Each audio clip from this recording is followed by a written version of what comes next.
Interpares, numéro 32. Aujourd'hui, je vais vous parler d'un livre atypique, singulier, qui vient de paraître aux éditions du Réalgar, Le cœur vivant des ombres, de Delphine Durand.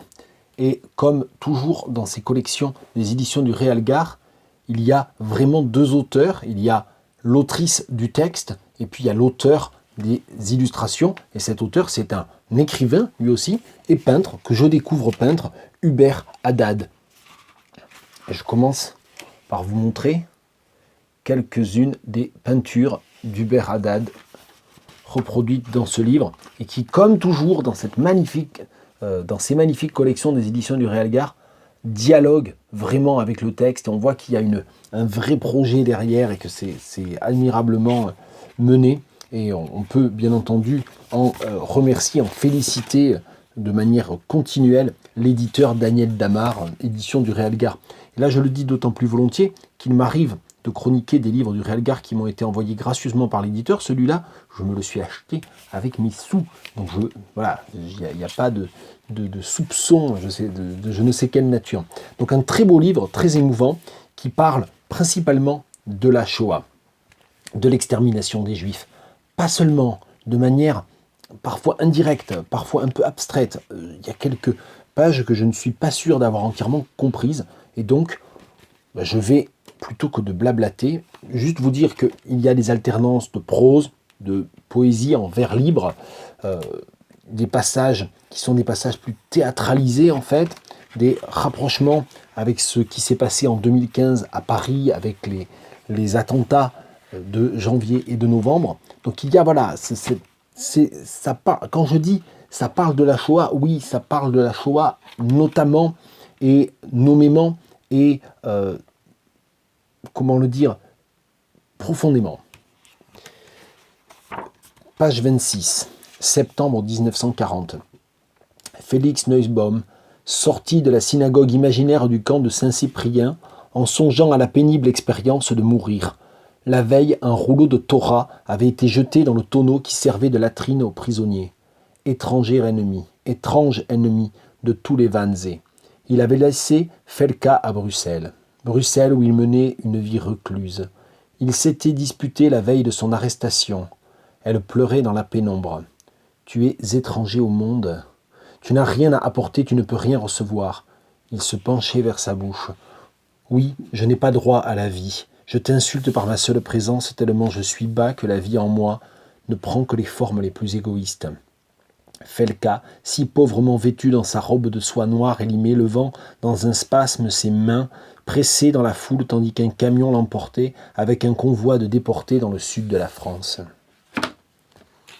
Et je vais vous lire un extrait du texte suivant, en fait, qui commence à la page 31. Vous avez en regard d'une des très belles peintures d'Hubert Haddad, toujours, le début de la complainte de Anna Katzenelson. Chaque année se meurt ma beauté. Tu étais mon ombre comme j'étais la tienne. Et nous nous sommes séparés, comme l'étoile de l'aube et l'étoile du soir, pour des millénaires. Mon aimé, je franchis le seuil, le sentier est si long, si loin. Le soleil monte en sa clarté ivre de ses proies, s'ouvre la pierre qui s'use, comme une servante qui bande ses reins pour assouvir le linceul. Une rose dans une peau de cheval, a renversé le duvet comme on souffle sur le roc. À peine brûlée, ton image s'arrache aux os. Nos enfants grelottent en poussière. Fantômes décapités. L'orage a dissous les trônes et les phénix. Ces hordes de morts qui fanent avec les nuits, ils ne dorment dans aucune sépulture. Je suis cousu de fil blanc à tes propres yeux, je te ressemble comme une image, je suis la femme inséparable de ton sceau, le fantôme fécondé de ta nuit, le larcin qui te pille au mirage. C'est le poème, c'est le poème. Je te donnerai ma vie pour te rejoindre 1 heure dans le cycle du temps. En fait, j'ai lu tout le poème, cette première partie du poème, de la complainte, qui ensuite, il y a un passage de prose, etc. Enfin, il faudrait lire tout le texte, et ça n'est pas l'objectif. Le cœur vivant des ombres de Delphine Durand, et bien sûr, quand on évoque la Shoah, il y a un très grand nombre de livres qui ont pu me bouleverser. La trilogie de Charlotte Delbo est un des textes qui me vient le plus évidemment à l'esprit, mais je pourrais en citer de nombreux autres. Mais ce n'est pas Charlotte Delbo que je vais vous lire en prolongement de cette lecture, de cette découverte toute récente de ce texte de Delphine Durand. Je vais vous parler, puisqu'il est question de la représentation, et puisque Hubert Haddad propose des peintures, puisque c'est un livre qui n'est pas un livre de témoignage direct, qui est un livre de mise en route esthétique ou de mise en œuvre esthétique du rapport intime que l'on peut entretenir quand on a mon âge. Je pense que Delphine Durand, c'est quelqu'un qui a la quarantaine, avec évidemment ces événements dont on n'a pas été le témoin direct, que l'on n'a pas vécu. Et j'aimerais citer en fait ce que Georges Didier Huberman, dans un de ses livres qui m'a le plus marqué, j'ai pas tout lu, très loin de là, de ce qu'il a écrit, Georges Didier Huberman, et certains livres m'ont plus laissé sur le bord du chemin par ma propre incurie ou difficulté parfois à suivre certains raisonnements philosophiques, mais ou d'histoire de l'art, je ne sais pas comment il faut le dire, mais ce livre, Image malgré tout, il est magnifique parce que c'est une réponse aux critiques sur le fait qu'on n'a pas le droit de représenter ou qu'on n'a pas, voilà, voilà, cette idée que, on le sait, Volksdichter, etc., toute cette idée-là. Et en fait, là, il parle de Nuit et brouillard et des reproches qui ont été faits à Nuit et brouillard, comme d'autres reproches ont pu être faits aux vraies photos sorties d'Auschwitz, aux très rares vraies photos sorties d'Auschwitz, dont il parle énormément dans ce livre-là. Et donc il revient, Didier Huberman, cette question de la représentation et de l'honnêteté artistique qu'il y a aussi à assumer une position qui n'est pas une position documentaire, mais qui est une position parcellaire, non documentaire. Une décision formelle, surtout lorsqu'elle est radicale, comporte toujours une impasse corrélative. Ce qu'on atteint ici, on le perd là-bas. Dans ses choix de durée et de montage, René atteint ce sentiment puissant de présent qui nous donne une représentation synthétique de ce que pouvait être un camp dans l'Allemagne nazie. Moyennant quoi, les camps ne sont pas distingués et la dimension d'analyse historique passe au second plan. Rappelons que la distinction entre camps d'extermination et camps de concentration n'était pas encore d'usage courant dans l'historiographie des années 50.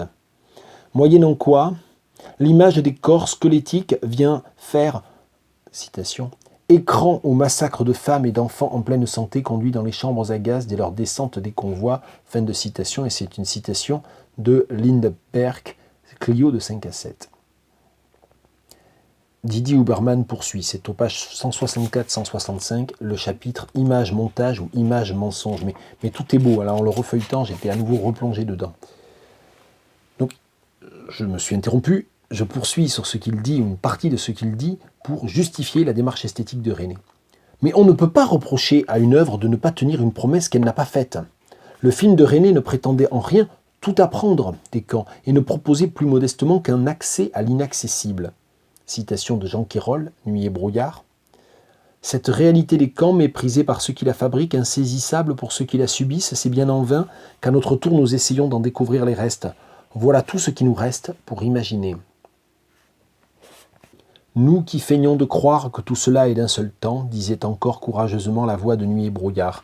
Il s'agissait, dans le parallélisme des images d'archives et des marques du présent, de convoquer un temps critique à la façon de Brecht, propice non à l'identification, mais à la réflexion politique. Bon, je coupe totalement la démonstration et la réflexion de Didier Huberman, mais c'est pour essayer de ne pas faire tous les jours des vidéos qui dépassent massivement le cadre des 10 minutes.